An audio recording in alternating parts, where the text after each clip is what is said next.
বাবু কি হয়েছে জানো না তো, ওই পাড়ার মেয়ে তাই অমুক জায়গায় তাই নাই তাই না, এইরকম যেই কত কয় তখন আর একটা মহিলা আর এক মা আবার চলে আসে, আপা কি যে বলেন আমুতেই তাই শুনেছি, জানেন না আপা কি যে উড়ে সর্বনাশ, আপা একদম জাতা খারাপ, তাই না। এই আব্দুল কাদের জিলানী রহমাতুল্লাহের মা, তিনি এমন আমল দুনিয়ায় করছে। ওগো মা, জীবনে নামাজ পড়লেই শুধু হবে না, নামাজও পড়তে হবে মা, আর নিজেকে পর্দায় রাখা লাগবে, আর নিজের ঘরের যে সঙ্গে যে স্বামী রয়ে গেছেন, ওই স্বামীর সঙ্গে ভালো আচরণ দুনিয়ায় করা লাগবে। স্বামীকে যদি সন্তুষ্ট করতে পারেন গো মা, আল্লাহর নবী বলেন ওই স্ত্রী সবচাইতে উত্তম এবং নেককার, যে স্ত্রীর দিকে তাকাইলে স্বামী বড় খুশি হয়ে যায়। জোরে বলুন সুবহানাল্লাহ। স্বামী আসলি বাসাতে ঢুকলি সালাম জানাবেন, আসসালামু আলাইকুম ওয়া রাহমাতুল্লাহি ওয়া বারাকাতুহু। আমি আপনাদের দৃষ্টি আকর্ষণ করে বলতে চাই, তারা নিজে নামাজ পড়বেন, নিজের মেয়েকে নামাজ পড়াবেন, নিজের বেটা বেটিকে নামাজ পড়াবেন। এই দায়িত্ব আপনার। প্রত্যেকটা বাড়ির যিনি প্রধান, এই প্রধানদের দায়িত্ব হলো নিজের সন্তানগুলোকে নামাজের তালিম দেওয়া। আজ আমরা নামাজের তালিমও দেই না। আমরা ছেলেদের সকালবেলা মসজিদের মুয়াজ্জিন ইমাম সাহেব কিন্তু বাজান ডাক দেয়, আসেন আপনাদের ছেলে সন্তানগুলোকে মক্তবে পাঠায়া দেন, সন্তানগুলোকে মক্তবে পাঠাবেন, এটা আপনার দায়িত্ব। মাসলা সম্পর্কে জানা এবং কোরআন শরীফ শিক্ষা দেওয়া, এটা আপনার দায়িত্ব। হুজুর কি পড়া দিলেন আর তোমরা কি শিক্ষা অর্জন করলে, এটা কিন্তু জানা সকলের দরকার। আপনাদের মাঝে ছেলের সন্তান দিয়েছে, এগুলো আল্লাহ আমানত হিসাবে দিয়েছে। আপনার বেটা হয়েছেন, বেটি হয়েছেন, কিন্তু মনে করবেন না এগুলো আমার না, এটা আমার আল্লাহ পাক আপনাকে দান করেছেন। আর এই ছেলের সন্তানকে ইসলামী অনুযায়ী জীবন পরিচালনা করার দায়িত্বে কিন্তু মা বাবা রয়ে গেছে। জোরে বলুন সুবহানাল্লাহ।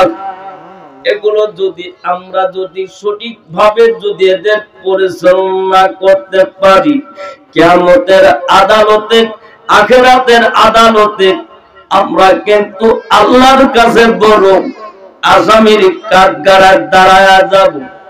ইসলামী জীবন অনুযায়ী যদি আপনি যদি পরিচালনা করেন, বাবা তুমি এইভাবে চলবে, পাঁচে গানা নামাজ আদায় করবে, মেয়েকে বলবেন বেটি রে তুমি নামাজ আদায় করবে, খবরদার তুমি বেপরদা ভাবে চলাফেরা করবে না, রাস্তাঘাটে কোনো প্রয়োজন নাই, যেতে হলে পরে পর্দার সঙ্গে যেতে হবে।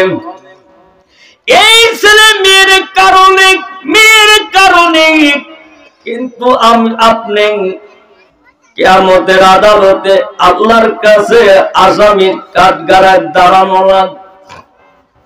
তাহলে সন্তানগুলোকে যদি নামাজি বানান, এই সন্তানগুলো মেয়েটাকে যদি নামাজি বানান আর নিজেও নামাজি হয়ে গেলেন, রাসূলুল্লাহ সাল্লাল্লাহু আলাইহি ওয়াসাল্লাম বলেন যতক্ষণ পর্যন্ত ওই বাড়িতে যখন নামাজি চালু হবে, দিনদার হবে, মুত্তাকিন হবেন, পরেজগার হবেন, ওই বাড়ির উপরে আল্লাহর 24 ঘন্টায় আল্লাহর রহমত নাজিল হতে থাকবেন। জোরে বলুন সুবহানাল্লাহ। 24 ঘন্টায় আল্লাহর রহমত নাজিল হতে থাকবে। তাই আল্লাহ পাক কোরআনুল কারীমে বলছেন, ইয়া আইয়ুহাল্লাযীনা আমানু, হে ঈমানদারগণ, হে ঈমানদার নারীরা, পুরুষেরা তোমরা শোনো, প্রত্যেকই নিজেকে আগে জাহান্নামের আগুন থেকে বাঁচাও, আর তারপর তোমার আহাল পরিবারদেরকে জাহান্নামের আগুন থেকে বাঁচাও। যদি নিজে বাঁচো, নিজে বাঁচতেই হবে না, নিজের পরিবারদেরকেও জাহান্নামের আগুন থেকে বাঁচানো লাগবে। পরিবার যখন বাঁচালেন, প্রতিবেশীকেও আবার জাহান্নামের আগুন থেকে বাঁচাইতে হবে। তো প্রতিবেশীর সঙ্গে মায়েদের কোনো মিল নাই, আছে খালি ঝরকা আর ঝরকা আর ঝরকা। খবরদার, এ কাজ করা যাবে না। রাসূলুল্লাহ সাল্লাল্লাহু আলাইহি ওয়াসাল্লাম বলেছেন, প্রতিবেশীর হক হয়ে গেছে দুনিয়ায়, তাদের সাথে সুসম্পর্ক রাখার দরকার। ইসলামে আদেশ করেছেন, খবরদার, প্রতিবেশীর সাথে খারাপ আচরণ করা যাবে না। সাল্লাল্লাহু আলাইহি ওয়াসাল্লাম। সম্মানিত মা বোনেরা, তবে আমার আপনাদের মতন মা ছিলেন হযরতে ফাতেমা জোহরা রাদিয়াল্লাহু তাআলা। সন্তানদের ইসলামের পথে দাখিল করা এটা মা বাবার উভয়ের দায়িত্ব।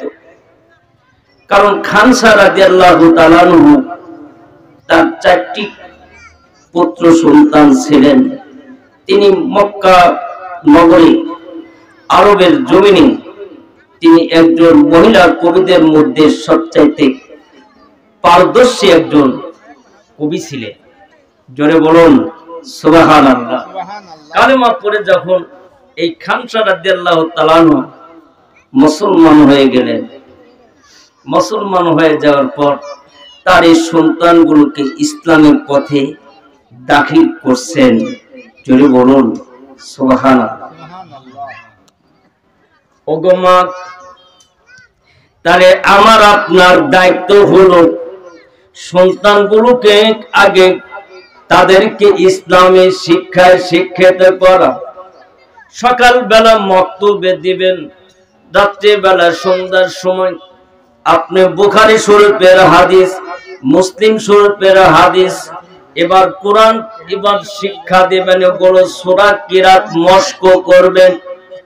এমনি করে যদি আপনি মস্ক করান আর ইসলামের জ্ঞান যদি ওর দিলের মধ্যে যদি ঢুকে যায়, ওই সন্তান আর ওই মেয়ে জীবনে কোনদিন বাজান খারাপ কাজে লিপ্ত হতে পারবে না। জোরে বলুন সুবহানাল্লাহ। দুনিয়ার কাজই তো আমাদের শেষ হয় না। জাহান্নামের আগুন থেকে বাঁচাইতে হলে দুনিয়ার জীবন তো ক্ষণস্থায়ী, আর আখিরাত জীবন চিরস্থায়ী। এবার খানসা রাদিয়াল্লাহু তাআলা আনহা, তিনি মহিলা মানুষ, একজন কবি ছিলেন। এবার কাদিসে আর যুদ্ধের যখন ডাক এসে গেলেন, তার মনে মনে আমার নবীকে জীবনের চাইতে জানের চাইতে ভালোবাসতেন, জীবনের চাইতে জানের চাইতে বেশি ভালোবাসত। আহারে, আমার বেটা কোন বড় হয়েছে, নবী যদি থাকতেন তাহলে আমি নবী যে যুদ্ধের ময়দানে যেতেন সেই যুদ্ধে সন্তানদেরকে দিয়ে যুদ্ধে অংশগ্রহণ করাইতাম। আমি শহীদদের মা হব। হাসরের ময়দানে যখন শহীদদের যখন আলাদা করে কাতার দেওয়া হবে, ওই শহীদের মা হিসাবে আমার আল্লাহ ডাকবেন, তুমি শহীদের মা, তুমি শহীদের মা আসো, তুমি শহীদের মায়ের মর্যাদা আল্লাহর কাছে বিশাল মর্যাদার অধিকারী হবেন। সন্তানগুলোকে যদি দিনদার ইমানদার যদি আমি আপনি যদি বানাইতে পারি গো মা, বানাইতে হলে আগে নিজেকে ইমানদার বলে ইমানদার এবং নিজেকে পর্দাশীল বানাইতে হবে, নিজেকে মুমিন বানাইতে হবে, ইমানদার বানাইতে হবে। খানসা রাদিয়াল্লাহু তাআলা আনহা সন্তানদের ডেকে বললেন, বাবারে আমি তোমাদেরকে ইসলামের শিক্ষায় শিক্ষিত করলাম।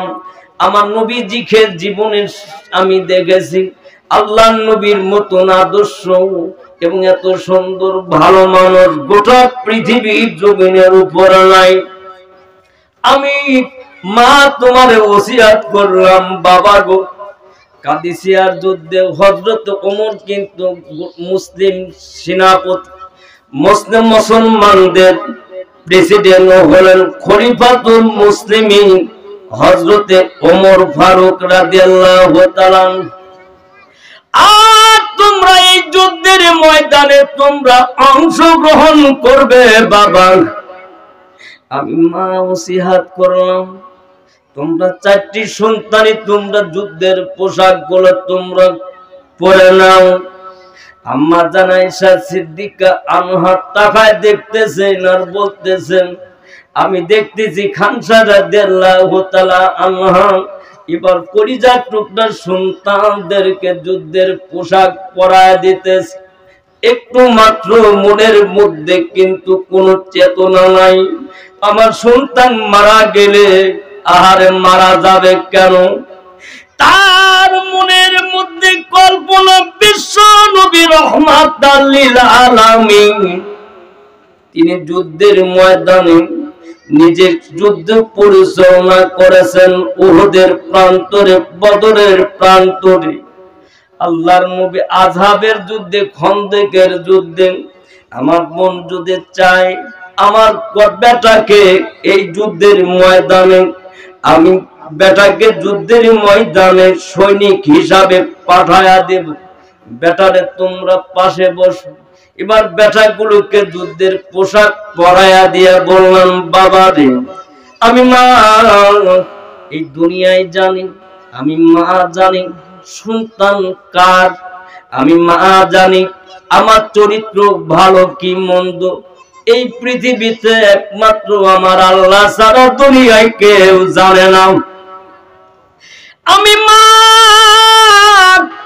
এই দুনিয়ার জমিনের উপরে আমি মা কোনদিন কোন পর পুরুষের সঙ্গে কিন্তু কোনো কথা বলে নাই।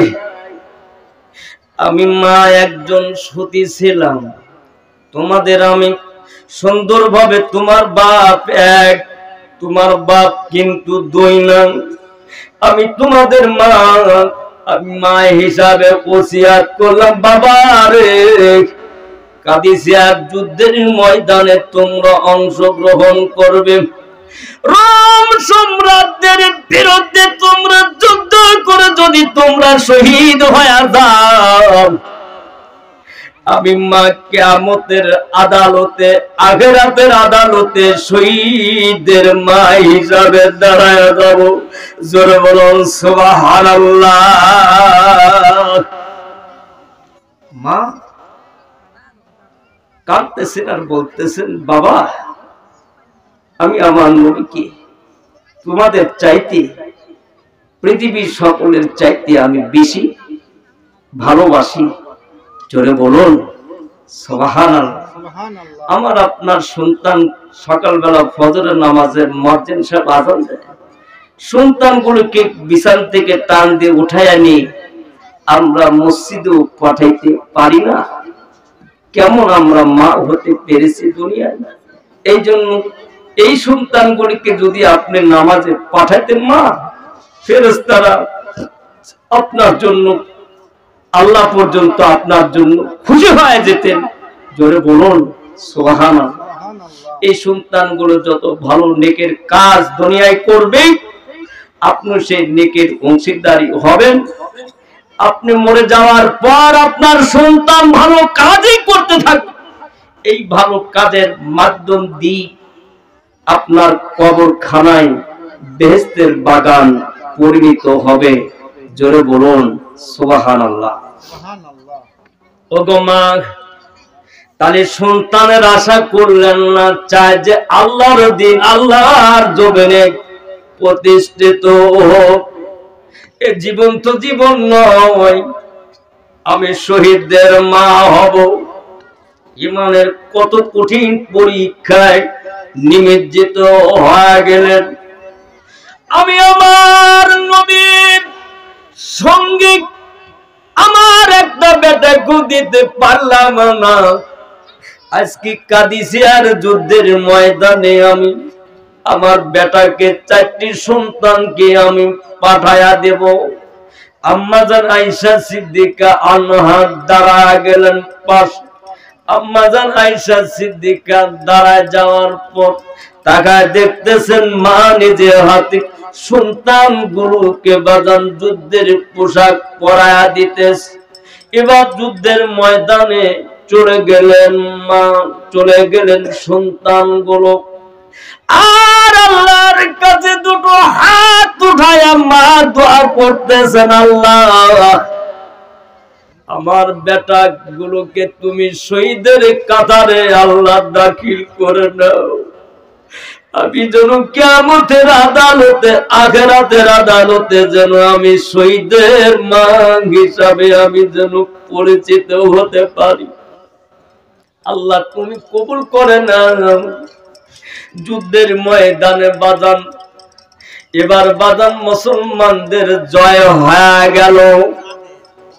মুসলমানরা বাজান যুদ্ধের কাদিসিয়ার যুদ্ধে এবার তারা 4টি সন্তান শহীদ হয়ে গেল। যুদ্ধের ময়দান থেকে সকলে ফিরে আসতেছেন আর সকলেই বলা বলে করতেছেন, এই খানসা রাদিয়াল্লাহু তাআলা আনহা 4টি সন্তান শহীদ হয়ে গেছে। এই 4টি সন্তানের কারণে মা মনে হয় পাগল হয়ে যাবে। বেটা বেটি দুনিয়ায় কেউ নাই। 4টি সন্তানকে যুদ্ধের ময়দানে পাঠায়া দিয়েছে। এবার মা সোল্লা ঘোড়ায় আসতেছে। এবার যারা আছেন কলিজার বেটাদের খবর কি রে? এবার খবর পৌঁছে গেল আপনার কলিজার টুকরা সন্তান 4টি সন্তান শহীদ হয়ে গেছে। এই খবর যখন পৌঁছা গেলেন মা কান্দে, পাগলের মতন কাঁদতেছে। কাঁদতে কাঁদতে বাজান চলে গেলেন লাশের কাছে। লাশগুলো 4টি বেটার লাশ উঠায় নিয়ে আসলেন বাজান। সন্তানগুলোকে সামনে নিয়ে আল্লাহর কাছে দোয়া করতেছেন, আল্লাহ আমার চাইতে বড় সৌভাগ্যবান আর কেউ হয় না। ও মাবুদ, আমি একজন সৌভাগ্য মা, আমার চাইতে ভালো মা আর কেউ নাই। আমি 4টা সন্তানের শহীদের মা হয়ে গেলাম। জোরে বলুন সুবহানাল্লাহ। সম্মানিত মা ও বোনেরা, আমি আপনাদের খেদমতে আরজ করে বলতে চাই মা, এই জীবনের কিন্তু বেশি সময় আমি আপনি কিন্তু বাঁচবো না। নবীকে জীবনের চাইতে, জানের চাইতে বেশি ভালোবেসেছেন মেয়েরা কিন্তু আমার নবীকে জীবনের চাইতে, জানের চাইতে বেশি ভালোবেসেছেন।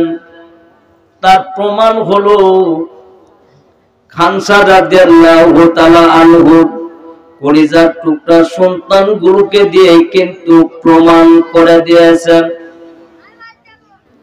ওগো মা,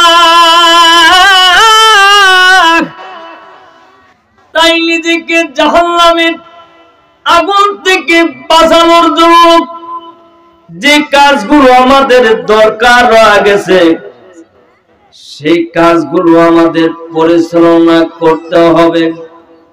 তাহলে এক নাম্বার যে কথা বললাম, আগে নামাজ, তারপরে পর্দা। পর্দা করার পর পর্দা তো করতেই হবে, নামাজ যেরকম ফরজ পর্দাও করা তেমনি ফরজ। আল্লাহর নবী কলিজার টুকরা কন্যা হযরতে ফাতেমা জোহরা রাদিয়াল্লাহু তাআলা আনহা, ওগো মা, কথাগুলো সুন্দরভাবে ব্রেনে ঢোকাবেন আর আমল করার জন্য চেষ্টা করবেন। নিয়ত রাখবেন, আল্লাহ আমি এইখান থেকে যা শুনলাম আমি এগুলো যেন আমলে আমার জীবনে আনতে পারি। আল্লাহর নবী বিশ্ব নবী রহমাতাল লিল আলামিন এবার নবী আমার হুজরাখানে বসে বসে দুটো চোখের পানি ছেড়ে দিয়ে গাল বেয়ে বেয়ে পানি পড়ে যাচ্ছে। হযরতে ফাতেমা জোহরা রাদিয়াল্লাহু তাআলা আনহা এবার নবীজির কাছে হযরতে আলী কারিমুল্লাহ রাদিয়াল্লাহু তাআলা আনহুকে সঙ্গে করে নিয়ে আগমন হলেন। হযরতে আলী কারিমুল্লাহ রাদিয়াল্লাহু তাআলা আনহু সঙ্গে করে নিয়ে নবীজির দরবারে নবীজির দিকে তাকায় দেখতেছেন, দাড়ি বেয়ে বেয়ে বিশ্ব নবী কাঁদতেছেন, গাল বেয়ে বেয়ে পানি পড়ে যাচ্ছেন। আল্লাহর নবী জনাবে মুহাম্মদুর রাসূলুল্লাহ সাল্লাল্লাহু আলাইহি ওয়াসাল্লাম এই কান্না দেখে ফাতেমা জোহরা রাদিয়াল্লাহু তাআলা আনহা এবার ফাতেমা নবীজি বুকের সঙ্গে বুক লাগায়া দিলেন। লাগাই দিয়ে বললেন, আব্বা গো, আপনার কি হয়েছে? আপনি কাঁদেন কেন? দুই চোখের পানি ছেড়ে দিয়ে কাঁদতেছে। রাসূলুল্লাহ সাল্লাল্লাহু আলাইহি ওয়াসাল্লাম বলতেছেন, মা, আমার তো কিছুই হয় নাই। বলে না, আপনার মনে হয় আমার আম্মা জান খাদিজাতুল কুবরা রাদিয়াল্লাহু তাআলা আনহার কথা মনে পড়েছে। এবার দুটো চোখের পানি ছেড়ে দিয়ে কান্দার বলতেছেন, বেটি ফাতেমা, এই দুনিয়ায় তোমার মায়ের কথা আমার মনে পড়ে নাই।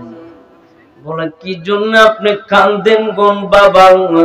আপনার বাবার কথা মনে হয় মনে পড়াছে, নইলে আপনার মায়ের কথা দুনিয়ায় মনে পড়াছে। আল্লাহর নবী দুটো চোখের পানি ছেড়ে দিয়ে কান্দের বলতেছেন, বেটি ফাতেমা, এই দুনিয়ার জমিনের উপরে আল্লাহ পাক যেদিন আমাকে মিরাজ আল্লাহ করাইছে, মিরাজের রজনীতে আমি কিছু দৃশ্যগুলো আমি দেখে আসছি। দেখি আসার পর বেশিরভাগই হলো মেয়েরা জাহান্নামের আগুনের মধ্যে হাবুডুবু খাচ্ছেন। এবার দুটো চোখের পানি ছেড়ে দিয়ে কান্দে আর বলে, একটা মেয়ের মাথার চুলের সঙ্গে জাহান্নামের রশি বাঁধায়া ঝুলন্ত অবস্থায় রেখে দেওয়া হয়েছে।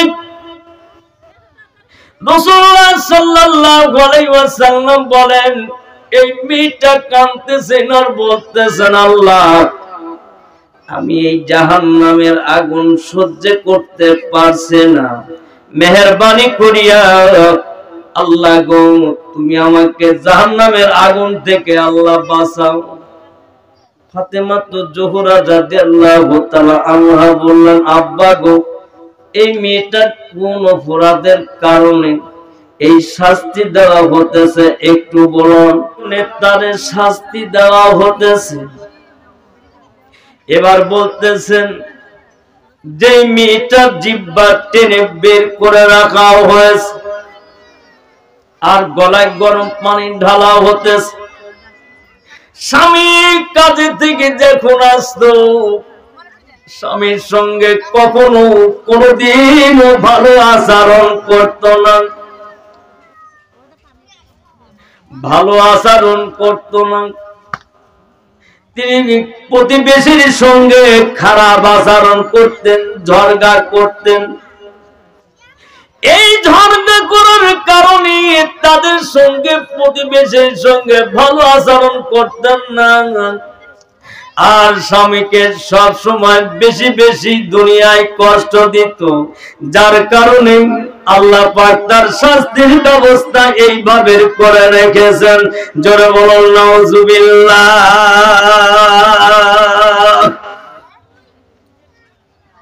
হযরতে জিবরাইল আলাইহিস সালাম বললেন, এই মেয়েটা কোন তার হিফাজত করত না, স্বামী বাড়িতে থেকে যায়, অথচ তার স্বামী থাকা অবস্থায় পর পুরুষের সঙ্গে সে পরক্রিয়ায় দুনিয়ায় লিপ্ত হয়ে যায়। আর সমাজে বাজান রে পরক্রিয়ার মধ্যে আজ আমরা লিপ্ত হয়ে গেছি। দেখেন নিজের মেয়েকে কিন্তু পরপুরুষের কারণে বাড়ির চাপায় দিয়ে আমরা মেরে ফেলতেছি। এই জমিনের উপরে হাজারো হাজারো পেপার পত্রিকায় আপনি খুলে দেখবেন গো মা, আজকে নিজের সন্তানের মায়া আমরা করতেছি না, একটাই কারণ হলো আমরা কোরআনের কাছে কিন্তু মাথা নত করে নাই, কোরআনের উপর আমরা আমল করতেছি না, যার কারণে আজ আমাদের সন্তানের কথাও আমরা ভুলে গেছি। নিজে স্বামী আছে, ঘরে সংসারে অশান্তি বাজান রে, নিজের স্বামী থাকা সত্ত্বেও আজ আমরা পর পুরুষের সঙ্গে আমরা বাদে মিলামেশা করতেছি, একটা বড় চিন্তা করতেছি না। দুনিয়ার জমির উপরে কেউ না দেখলে আমার আল্লাহর চোখে জীবনে কোনোদিন ফাঁকি দেওয়া যাবে না। সংসারে বাজান প্রক্রিয়ায় আজ আমরা লিপ্ত হয়ে গেছি। এর থেকে যদি আমরা হিফাজত যদি না করতে পারি, কিয়ামতের আদালতে, আখিরাতের আদালতে আল্লাহর কাছে আমরা বড় আসামির কাঠগড়ায় দাঁড়ায় যাব। জোরে বলুন নাউজুবিল্লাহ। ওগো মা, তাহলে রাসূলুল্লাহ সাল্লাল্লাহু আলাইহি ওয়াসাল্লাম বলেন, ওই মেয়েটাকে জাহান্নামের উপরে ঝুলিয়ে রাখা হয়েছে। আল্লাহর নবী বললেন, মা তার নাম 5 নাম্বার, 4 নাম্বার হলো একটা মহিলার 2 পা 2 স্তনের সঙ্গে প্যারাক মেরেছেন, আর 2 হাত 2 কপালের সঙ্গে প্যারাক মেরে রাখা হয়েছে। হযরত ফাতেমা জোহরা কান্দের বলতেছেন, বাবা গো, কোন অপরাধের কারণে এই মেয়েটাকে এইভাবে শাস্তি দেওয়া হতেছেন? আল্লাহর নবী বললেন, মা এই শাস্তির কারণ হলো আমি হযরত জিবরিল আমিনকে জিজ্ঞাসা করলাম। জিবরাইল আলাইহিস সালাম বলেন, এই মেয়েটাকে কোন কারণে শাস্তি দেওয়া হতেছে একটা বার বলুন। এবার হযরত জিবরিল আলাইহিস সালাম বললেন, 1 নাম্বার হলো এই মেয়েটা ঋতু অবস্থায় সে মিলামেশা করা অবস্থায় নাপাকি থেকে যেত, নামাজের কোন তোয়াক্কা করতো না, নামাজের টাইম পার হয়ে যেতেন এবং সূর্য উদয় হলে গোসল করে সে নামাজে প্রবেশ করতেন। আল্লাহর নবী বললেন সে ঋতু থেকে অবস্থায় পবিত্র থাকতো না। স্ত্রী সহবাস হওয়ার পর সে নামাজ দিক অলসতা ঠাট্টা বিদ্রোহ করত, যার কারণে আল্লাহ পাক জাহান্নামের ভিতরে তাকে শাস্তির ব্যবস্থা করে রেখে দিয়েছে।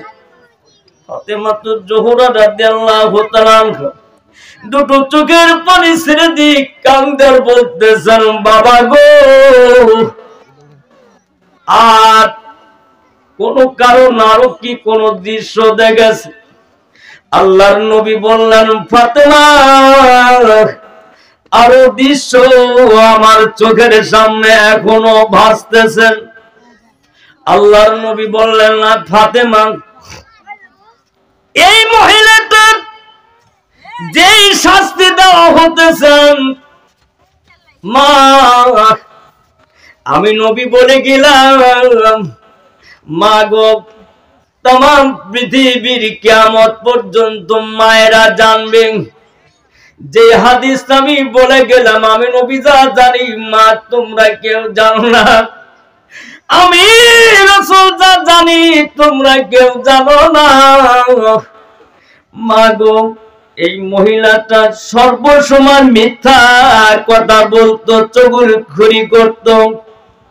এই মহিলাটা চগলখড়ি গীবত লিপ্ত করত, মানুষের মধ্যে ঝগড়া ঝামেলা ফ্যাসাদ তৈরি করত, যার কারণে আল্লাহ পাক তার গোটা চেহারাটা শুকরের আকৃতি পরিণত করে দিয়েছেন।